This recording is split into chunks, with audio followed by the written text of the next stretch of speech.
Winter hasn't come yet, but the first casting calls for Season 7 of Game of Thrones have. Let's speculate on what they mean on today's Nerdist News.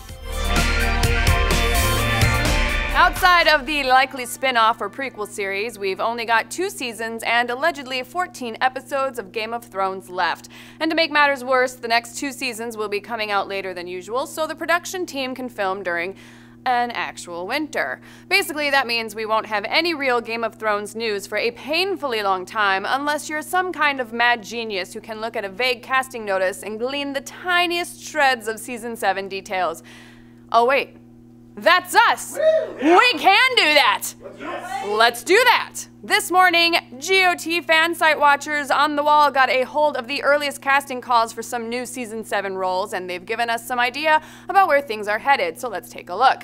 Alright, so first things first, a lot of these folks are marked as having RP accents, which stands for Received Pronunciation and basically means your standard issue posh British accent, like, ooh, I will take a cup of tea, please. Was that pretty good? Yeah? Cheerio, governor? Nope, not so much that one? Nope. Okay, people are gonna get mad? Okay, cool. On that show, that speech pattern is usually saved for the people of King's Landing and mostly the highborn among them, but we've got other ideas. And to explain, we've got to take a look at this handy map of Westeros.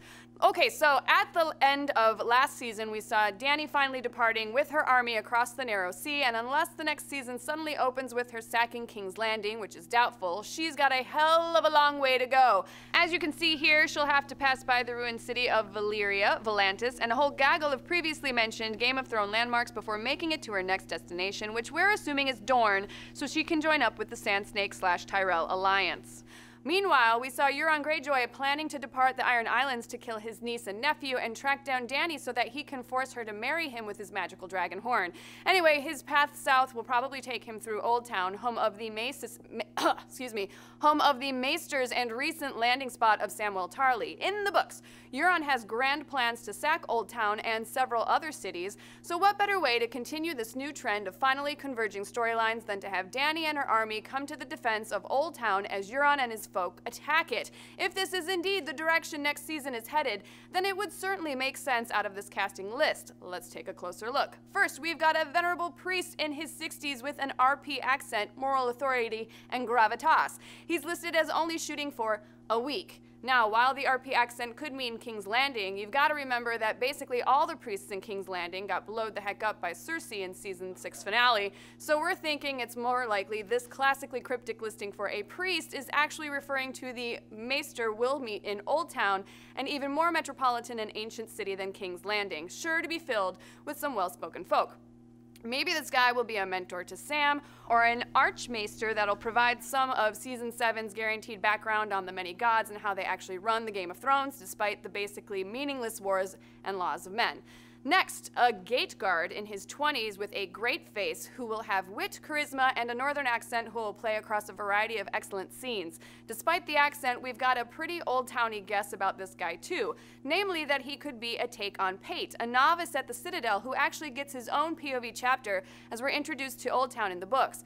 Pate isn't particularly long-lived, but he happens to get killed by a character who sounds a lot like everybody's favorite faceless man, Jaqen H'ghar. And since a new Pate shows up again after his death, it sounds like Jaqen did his classical face-stealing bit, but it's unclear who or what exactly he's after in Old Town and what he has planned.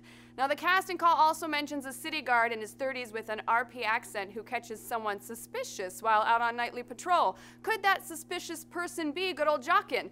Look out, city guard, because if so, you're gonna miss your face. Which is kind of important in life.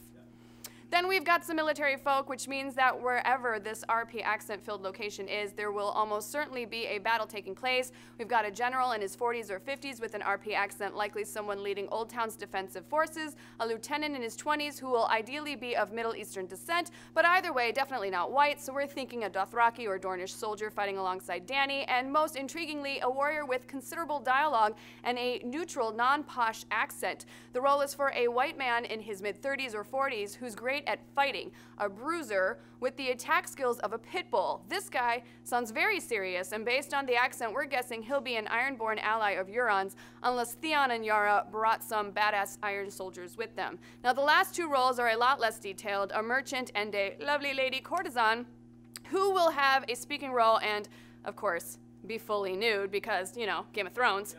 Yeah. Is the guy gonna be fully nude? Are we gonna get some frontal? Because I feel that that's only fair. That's fair. Yeah. Fair is fair. Yeah, I agree. Belongs. What she said. These two are both open to any race or ethnicity, meaning we're almost certainly talking about characters who live in the South, maybe in Old Town, or maybe at a stop along the way. We could certainly see Yara getting friendly with the lovely lady if Team Dany stops for the night in Volantis. Anyway, look, you can take all this with a huge grain of salt. I mean, we are on the crazy train straight to wanton speculationville, but based on our obscenely deep knowledge of George R.R. Martin's fantasy worlds, well, we're guessing we're on the right track. But what do you guys think? Is this casting for a big Greyjoy Targaryen throwdown in Old Town? Are we thinking too far outside the box? What do you hope to see in Season 7? Let's discuss. And did you watch this episode live today on Twitch? No? Well, you should have. But don't worry, we're gonna do it again tomorrow. So if you want to see all this craziness happen without a net and join our after-show discussion, get over to twitch.tv/Nerdist at 3 p.m. Pacific time. We need to see more of you guys live, so come on over and join us in the chat.